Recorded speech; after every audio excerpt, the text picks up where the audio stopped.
Comment déclarer ses revenus Mintos aux impôts, c'est ce que nous allons voir ensemble dans ce nouveau tuto dédié à la fiscalité de A à Z du crowdlending et de son investissement Mintos. Vous ne savez peut-être pas, mais depuis le 1er janvier 2019, les contribuables domiciliés en France ont l'obligation de déclarer les comptes ouverts, utilisés ou clos à l'étranger sur leur déclaration annuelle de revenus. Et cela concerne bien évidemment Mintos et les plateformes européennes de crowdlending. Salut, c'est Jonathan, j'espère que vous allez bien.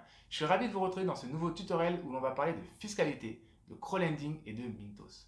On va voir notamment comment déclarer son compte Mintos aux impôts pour investir dans le crowdlending et sur Mintos de manière légale.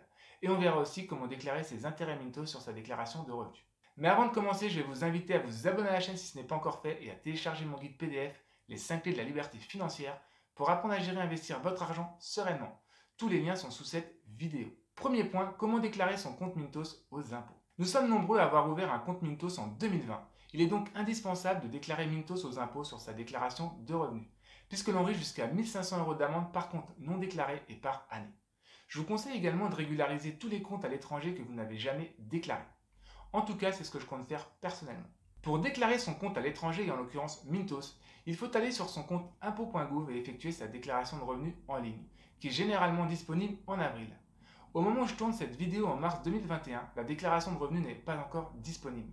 J'ai donc pris des captures d'écran sur internet pour vous montrer comment déclarer un compte à l'étranger. Il se peut que la présentation soit un peu différente sur la déclaration de cette année, mais le principe reste le même. Sur votre déclaration en ligne, une fois arrivé à l'étape 3, il faut cocher la case compte à l'étranger dans la rubrique divers et cliquer sur déclaration annexe. Ensuite, il ne faut pas oublier de cocher la case déclaration par un résident d'un compte ouvert hors de France. Puis il faut cocher la case 8UU, compte ouvert, détenu, utilisé ou clos à l'étranger, pour avoir accès au formulaire 3916 et faire sa déclaration Mintos. Le formulaire 3916 sera alors disponible dans le menu de gauche et vous devrez indiquer le nombre de comptes ouverts à l'étranger. Voyons maintenant comment remplir le formulaire 3916 pour déclarer Mintos aux impôts. Sur le formulaire 3916, il faut compléter l'intitulé du compte, la désignation, l'adresse de la société, votre numéro de compte et la date d'ouverture de votre compte et ou de clôture. Pour obtenir votre numéro de compte, il faut aller sur votre compte Mintos et chercher votre Account ID. La date d'ouverture, quant à elle, est la date du premier mail que vous avez reçu de Mintos afin de vérifier votre compte. Pour les informations sur la société Mintos, il suffit de copier sur Internet le numéro d'identification de la société Mintos qui se trouve dans les Privacy Policy pour les obtenir. Chaque année, il faudra déclarer les comptes à l'étranger utilisés et notamment Mintos. Deuxième point, comment déclarer ses revenus Mintos aux impôts. Pour déclarer les impôts sur ses revenus Mintos, il faut aller sur son compte Mintos dans la rubrique Taxes Report pour obtenir un rapport des intérêts perçus dans l'année fiscale de référence. Petit souci sur Mintos, le pays France n'est plus disponible. Mais en mettant un autre pays comme l'Italie par exemple, j'ai obtenu le même rapport et le même montant d'intérêt sur mes prêts à déclarer aux impôts en France. En générant ce rapport, vous allez recevoir un mail quelques minutes plus tard avec le montant à déclarer. Comme vous pouvez le constater, je vais avoir 8,44 € d'intérêt à déclarer pour mon investissement peer-to-peer. Dans ce tuto Mintos, je vais vous parler uniquement des montants à déclarer aux impôts pour les plateformes européennes de crowdlending comme Mintos. Le traitement fiscal pour les plateformes françaises de crowdlending est légèrement différent à cause de l'acompte de 12,8% qui est prélevé pour le fisc sur vos gains.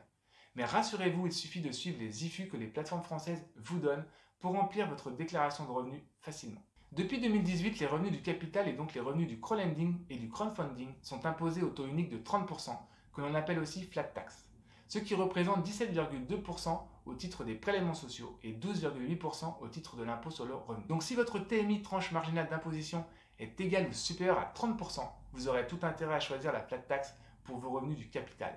Au contraire, si votre TMI est inférieur à 30%, il sera préférable d'opter pour le barème progressif pour payer moins d'impôts. Il faudra donc indiquer dans la case 2TT les intérêts perçus en crowdlending sur Mintos et cocher la case 2OP seulement si vous optez pour l'imposition au barème progressif. N'oubliez pas que vous pouvez également déduire vos pertes définitives en crowdlending sur les intérêts perçus. Attention, il s'agit seulement des pertes définitives qui peuvent être déduites sur les intérêts perçus, dans la limite de 8 000 € par an. Il faudra indiquer ce montant dans la case 2TI. Néanmoins, pour déduire une perte définitive, il est nécessaire d'avoir une attestation de perte irrécouvrable en contactant le support de la plateforme européenne ou en ayant un IFU pour justifier le montant déclaré. Vous savez maintenant comment déclarer vos revenus de crowdlending sur Mintos aux impôts. D'ailleurs, n'hésitez pas à ajouter vos remarques en commentaire afin de compléter ce tuto. J'ai aussi créé un outil pour suivre son investissement Mintos et analyser ses retards de remboursement en détail. Donc si ça vous intéresse, j'ai mis un lien sous la vidéo. Voilà, j'espère que ce tuto vous a plu. Si c'est le cas, n'oubliez pas de vous abonner à la chaîne, à mettre un like et à partager cette vidéo en En attendant, je vous dis à bientôt sur Placement Liberté.